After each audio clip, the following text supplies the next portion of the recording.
This is so much fun to come back again and see all you dear friends. I just got in from San Francisco a few moments ago and got the things up in the room and so forth. Anyway, I understand, according to the program, that I'm to speak today on Oriental hypnotism. Now, I have less than 50 minutes to talk about a subject that has developed over centuries of time. But I'll do my very best to get right into the heart of it, and maybe I can give you some ideas that were based upon my travels in India back in about 1958. Just a small boy at that time. And I went over with a friend of mine to make some pictures.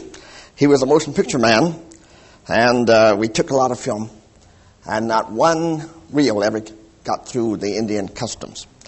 It all disappeared. We had photographed him buried alive, and he went into the tomb of Jagabandhu, which was supposed to be a sacred place. And anyway, it all just vanished. It was sent back to the lab in Hollywood, and it never came through. But to get on to the subject of Oriental hypnotism today, I'm going to have to give you some concepts that are a little bit Eastern. It's sort of a diversion from Western ideas. In the first place, the Hindus, now that doesn't mean the whole general population, because a great deal of them are not interested in these things at all, but there are those that are called sadhus and gurus and all that type of thing. And as you know, a guru simply means G, you are you.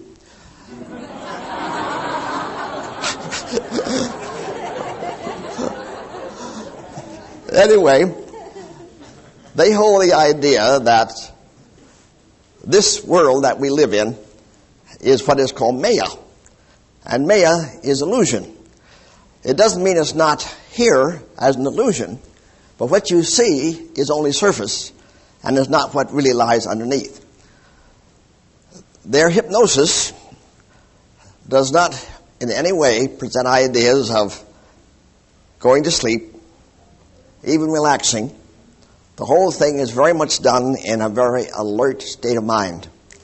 And the reason seems to be that they feel as though, this is their concept, not mine, that man already is pretty much asleep. So why give him suggestions to make him more so? So the hypnotist does his very, very best to sort of increase consciousness rather than to decrease consciousness.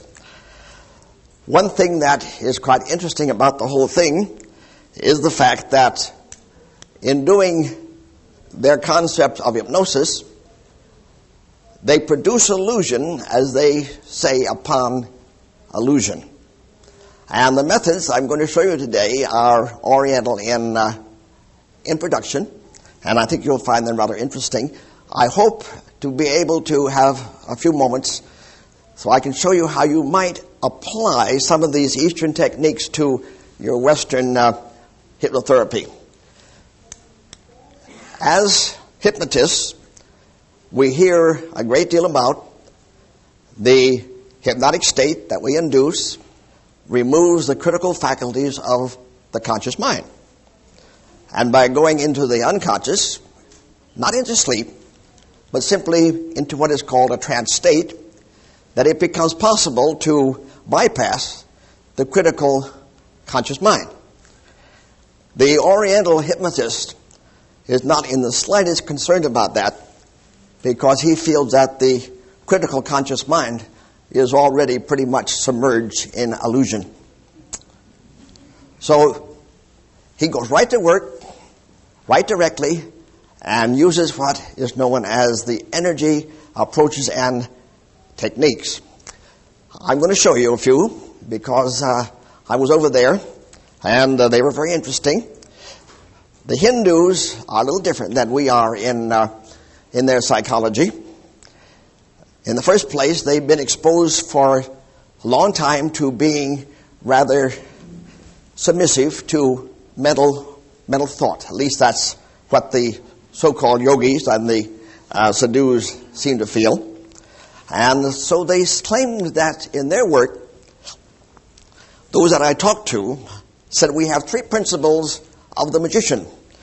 They do not refer to a hypnotist as a hypnotist per se.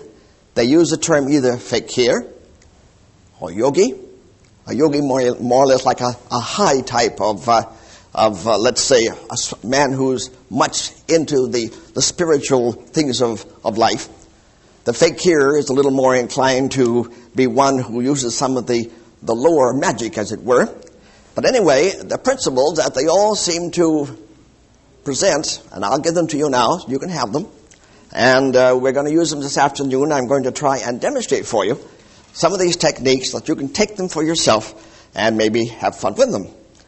Because if you can't have fun with something, then it's better not to bother doing it. Now, the first principle that they expound is one that you heard many times here in the West, and that is the one of visualization. They feel as though the operator very definitely influences the subject directly.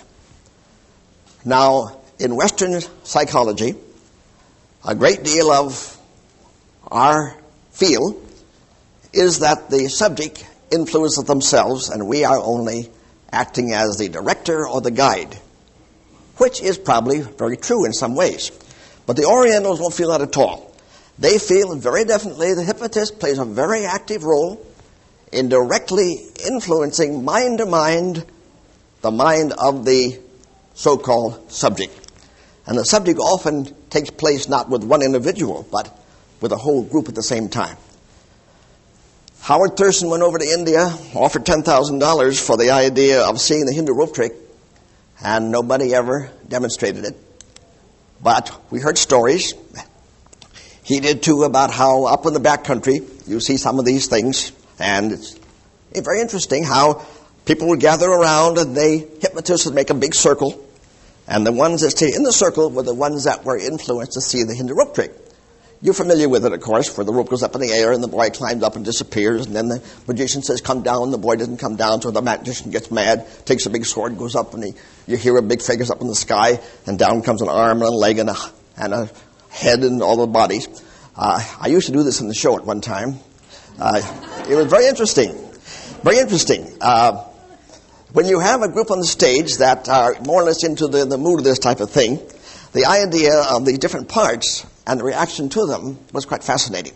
I'll never forget when I pointed to the head and the subject gives it a kick. Kicks it away, you know. Then you put it in the basket, and of course up comes the boy and everybody is very happy again. All right, anyway, visualization. Visualization is the phenomena of the creative force of imagination. Everything that is created in this world of ours begins in imagination. Think about it. But imagination is a two-edged sword. All of your clients come to you with all kinds of complaints, and by your techniques, you change their imagination about themselves. And when you change the imagination is the function of the mind that is the creator. And if the imagination is used in the wrong direction, then you have destruction. If imagination is used constructively, it can lift you up to the heights of genius. Art, music, dance, invention, all begin in imagination. And so the technique of the Orient in visualization is using that part of the mind to begin with. The second one of the triplets of the East Indian hypnotist is that of affirmation. Affirmation means to affirm what the mind has formed in imagination. Now, the affirmation is very much what we do here in the West. We use verbal suggestion. And in the East, it's used likewise, but not so directly and not so all-encompassing. And the third one is projection. And projection is the direct mind-to-mind influence of the hypnotist on the subject themselves. Now, please understand that these ideas are not mine. These are ideas that I picked up in the Orient. They may be right, they may be wrong. I'm sure that if one was to talk with a group of psychologists, they'd probably say, well, you are only using the same principles that we use, but you're just calling them by different names. They don't feel so. They look upon it this way. They say mind is mind stuff, if you want to use the way they speak it. And there are two lakes. There's a lake of what we call Chitta, Chitta. And the subject has one lake, and the hypnotist has another lake. The hypnotist sees in his mind what he wants to produce in his Chitta. And he visualizes ripples of waves. And a vibratory frequency goes across, and the rippling of the waves go onto the other side of the other Chitta of the person. And you have what is called thought transference. Here in the West, we are rather close to the idea. In the East, I met almost nobody who had any knowledge of these things at all, who did not very much believe in telepathy. When the British were in India, they were very puzzled about natives clear across the country would suddenly know what was going on in Bombay, and they were in Calcutta. And there was no way they could get any communication across. The telegraph was all controlled by the English at that time, and yet the natives seemed to know. They have what is called a mental telegraph. So anyway, when using techniques of this type of hypnosis, they feel very definitely that you must project the thought that you create in your visualized mind, and then you affirm in any way you wish to affirm it. Verbally, body language, any way you wish to emphasize what's going on in the mind is affirmation. Now, how can we use this? I'm going to try to show you. In the first place, everything takes energy to make it happen. They believe, remember I always use the word they in quotation marks because that's the way it came to me, that we have what is called a psychic nervous system up our backbone. One side is called the Pingala, and the other side is called the Ada. The Ada is negative, the Pingala is positive. And so when they work with a client, they of course wouldn't call them clients. They wouldn't probably call them anything but just someone to give them a few rupees. But when they work with, let's us call it a client, they always begin by producing a process of the hypnotist stimulating his Pingala forces by inhaling through the right nostril while the left nostril is cut off. Psychologically, it's interesting. As hypnotists, you know, the more you can get your client to do something, even consciously, the more they are beginning to respond to you as an individual, as an operator. The subject, on the other hand, cuts off the other nostril and inhales through the left side. Now, there's a certain rhythm that brings in what is called pranayama. Prana is a Hindu term which means the energy of the universe itself. Let's say it's the basis of life. It comes into the body with the breath, but yet it is not the breath itself. It's the vitality that produces life itself. And so, here is the rhythm that they seem to say is rather important. First of all, you take a heartbeat, and you find the rhythm of the pulse beat itself, or your heartbeat. And then you have your client, if you can't always take this time for this, get that rhythm in mind so it becomes the way it naturally is, and it can be counted into symbols of 6 and 3s. The breath is inhaled to one side for 6 heartbeats. It is then held. It is then exhaled for 3. And then it is inhaled again for another 6. So you have 6, 3, 6, 6, 3, 6. And it's used over and over and over again in a very monotonous way. And so when I am going to invite up let's say, at the very most we have about 6 chairs here. 6 people who would like to experience the Oriental approach, we'll work it together. Now here's the important thing about this. The Hindus are very open to mental communication. Here in the West, we tend to put up a barrier that does not wish to allow our inner chamber to be invaded. And so if you're going to use these techniques, you'll have to be very diplomatic about it and be very honest about it. Request that the person you work with let the barrier down so that you can get through from one sheet of lake to the other sheet of lake. If you can do that, then you're on your way. Now, since I'm going to try doing my timer with you to show you how you can use this on some hypnotherapy approach, suppose that the 3 ladies and 3 gentlemen that come up, that's a fair way. You know we have 2 sexes, male, female. You've heard about that. Yes.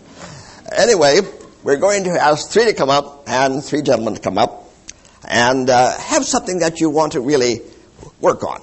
Not just to do this for an experience, but let's see if we can actually help you in your own need, if you want to call it that, that's useful to your life. And so without further ado, if I may have 3 ladies and 3 gentlemen, I'd be happy to have you. Just come along and sit down, and I'll make plenty of room for you. I'm glad to see you. Hello, good friend. How are you? I'm fine. I'm going to get down off this rostrum here, give you a little more room.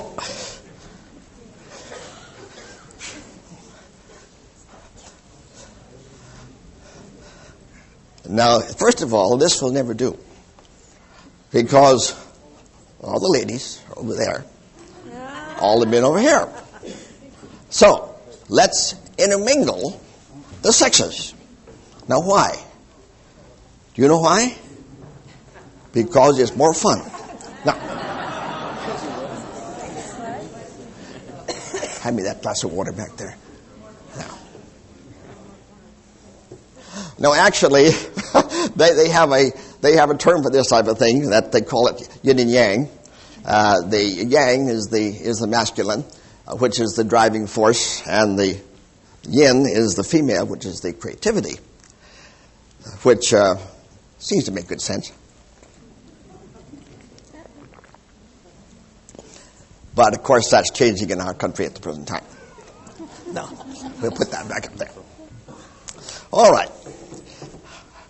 Will you let down your mental guard against a mental influence?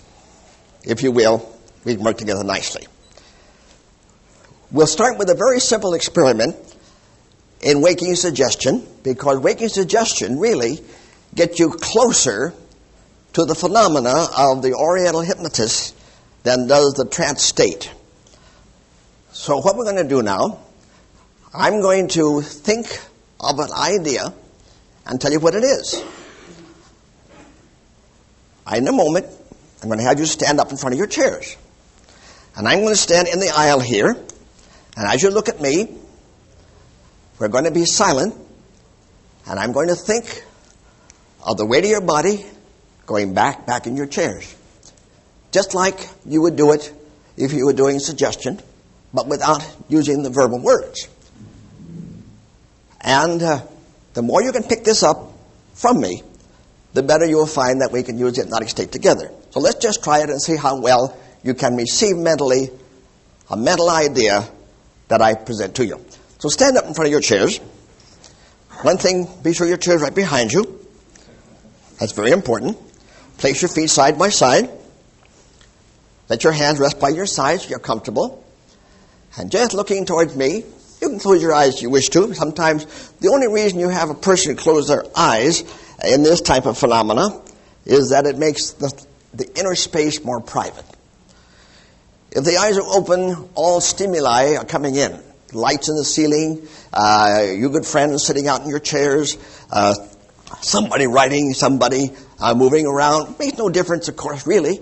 But with the eyes closed, the space becomes more private.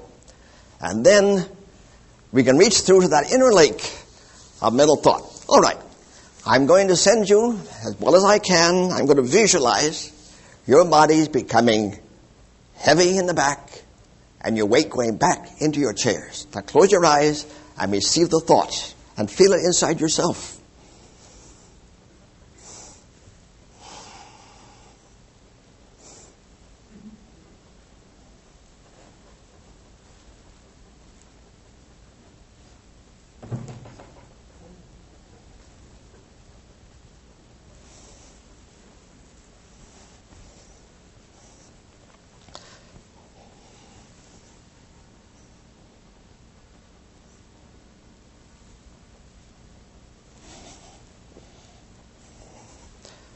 It's important that you get that rapport with the operator.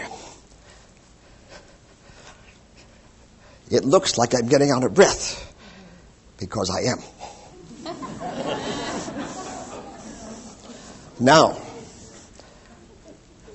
I am going to do this for you.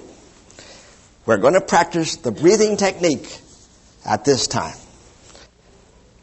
In your own mind, listen carefully now, visualize yourself. This is the way the instructions are given. Visualize yourself as being the receiver of the thought. The hypnotist holds the opposite intention. He is the giver of the thought. Yin and yang in everything. The push and the creativity must work together. All right. Now, my good friends, open your eyes, look at me so we know what we're doing. Just for a moment. I want you to place your finger over your right nostril, and I'll place mine over my left nostril. Now we're going to breathe in rhythm as I tell you. You can close your eyes for your private space if you wish to. All right. Now breathe in 6 counts. I'll average it out for you. 1, 2, 3, 4, 5, 6. Hold it. 1, 2, 3. Now exhale. 1, 2, 3, 4, 5, 6. Let go. Hand down a moment. Now let me explain something for you that's very interesting. As the breath comes into the body, there is a pause or a gap that occurs. And in that little gap, for just a microsecond in time, you enter the realm of death. And then it picks up again. And you go up and you exhale. Again the gap of death. When you stop the process completely, then the death is very permanent.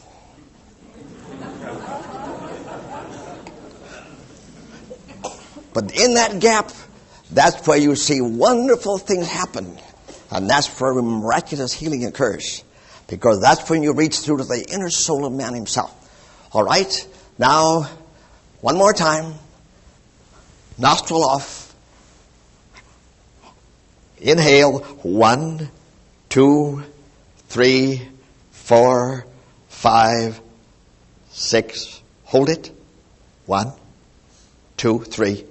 Exhale. 1, 2, 3, 4, 5, 6. You did fine. All right. Sir, what would you like to use the process for? So I will know what I want to work towards. Allergies. For allergies, all right? And how about this lady? Enhanced memory. Increase your memory. And this gentleman? Increase success. Increase what? Success. Success, all right? And this lady? Memory also. What's that? Memory. Memory. Will you please remember these things because my mind's going to mush. You, sir? Tranquility. Tranquility. Tranquility. All right. And this lady? Clarity of life direction. Clarity of what? Life direction. Life direction. All right. Now, can you remember all those things? I can, but can you? Because I'll ask you. See, you'll tell me. I think we can, though. All right. Allergies. Is that right? All right. Now, let's use the process together. We've done enough breathing. First of all, when I go like this, are you familiar with the work of Mark Howell in his technique of nonverbal induction? He gives some very clever ideas. We talk to you by gestures. That's where the way it's done in the Orient. When a minister goes like this, what does it mean? It means stand up. He goes like this, it means sit down. Is that right? What does this mean? Come. What does this mean? Quiet. I talk to you with body language in this process. All right. Watch. Hold your hand up in front of your eyes like this. Watch it go back and forth before your eyes. Never mind me. Never mind me. Just watch. Your hand go back and forth before your eyes. And now I send you a thought of your eyes getting heavy. I see it happening. I visualize it for you. And let them just close down together. Let your hand fall down to your lap. Now let me visualize for you complete relaxation.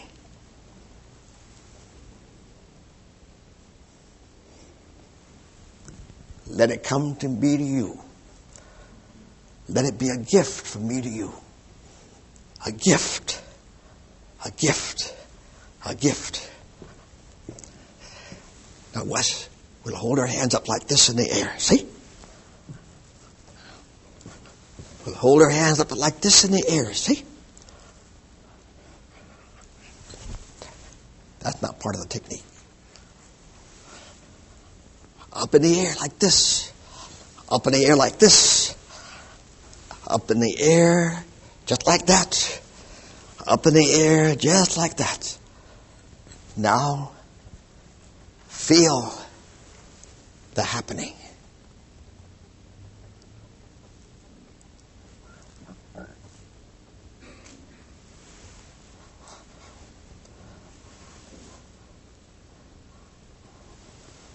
Looks like Mr. Spock, doesn't it?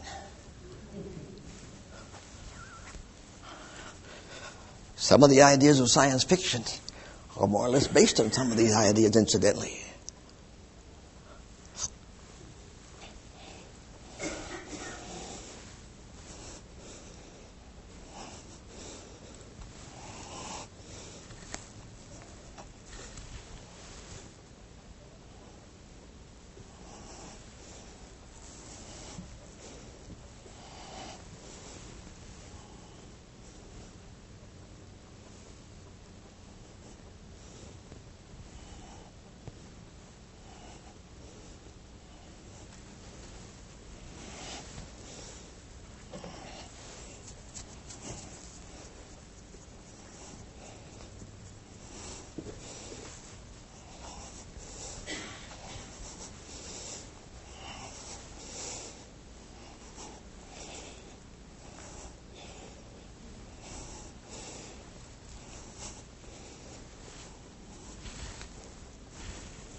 You must use your intuition when you do this.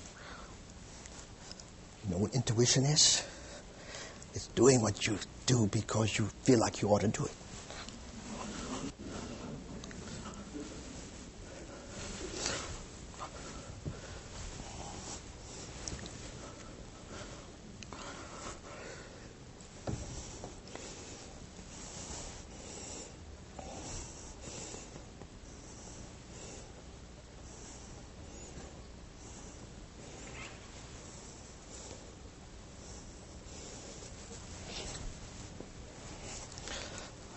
Now let's affirm.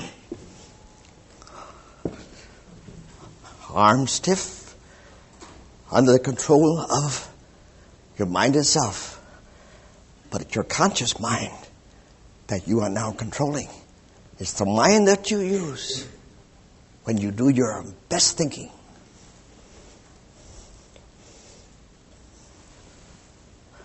I bring it down, down, down, and it goes relaxed.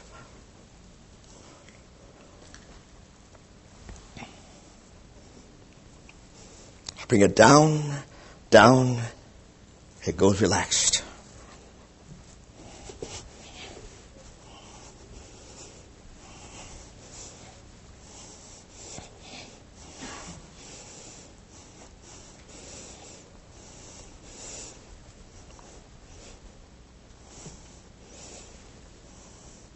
No need for words. Just think it happening.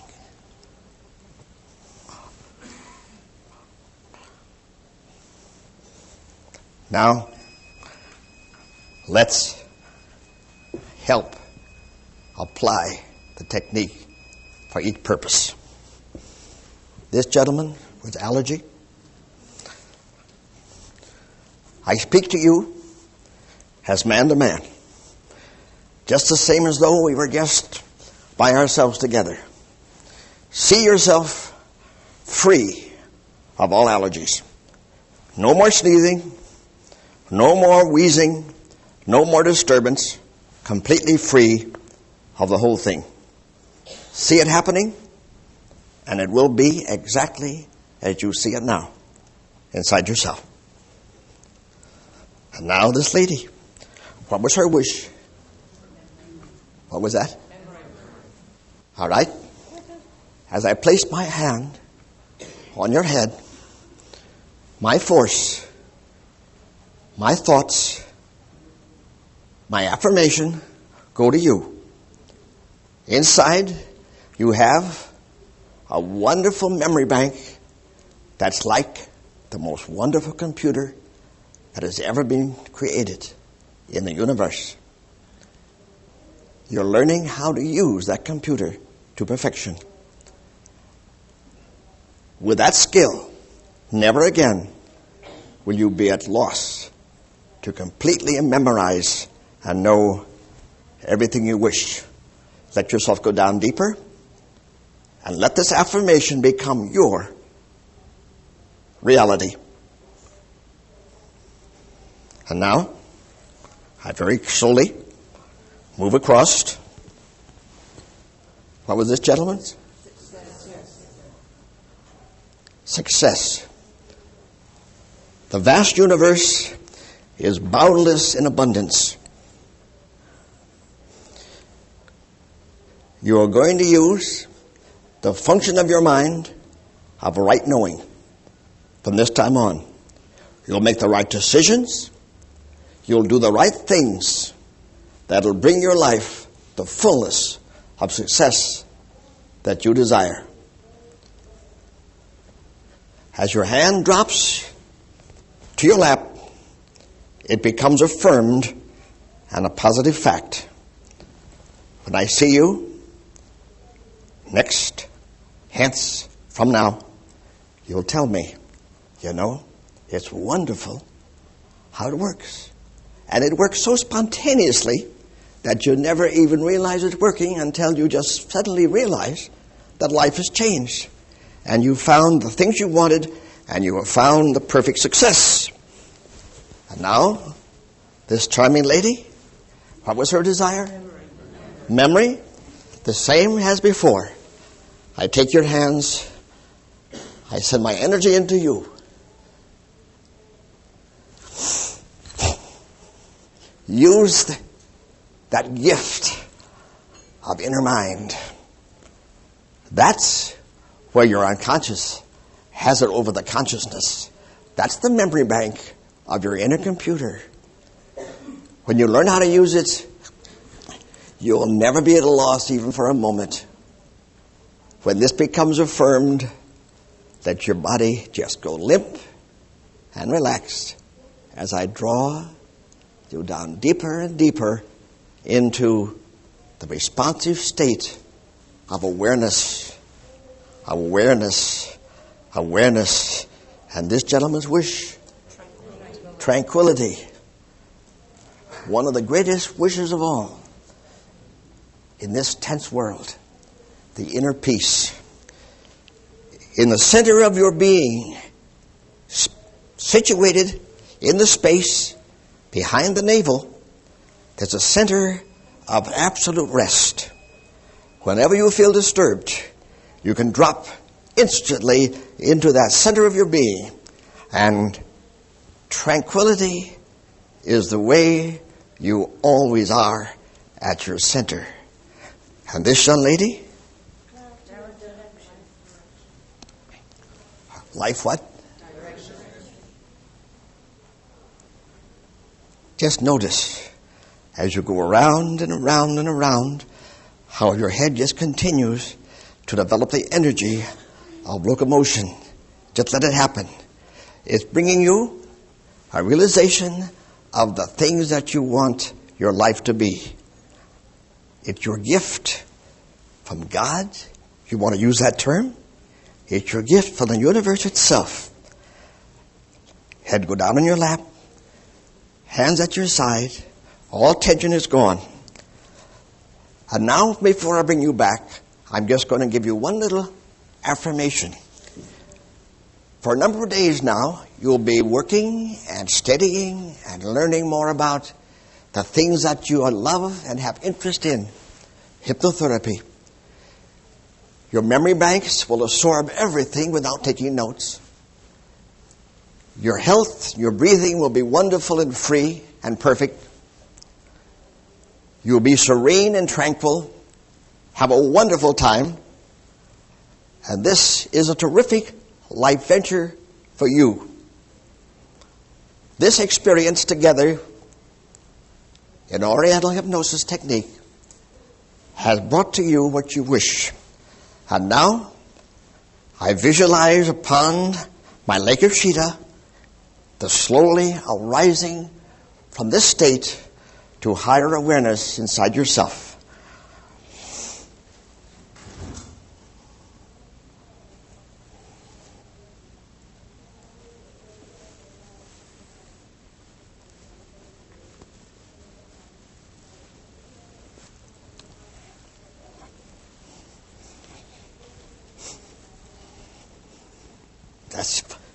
Come back. You're doing fine. You're doing fine. Come back, good friend. Come back, good friend. Come back, good friend. Come back, good friend. And ladies and gentlemen, let's give them a nice reception, shall we? You guys did fine. Wonderful. You guys did great. You guys did fine. That be pleasant. Pleasant. And I want to thank you all for your kind attention.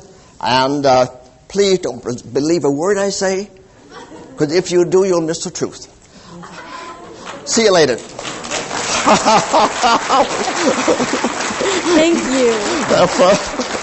Thank you. Isn't that nice? Very good. That was great. Hello, sir. Thank you. Good. Thank you.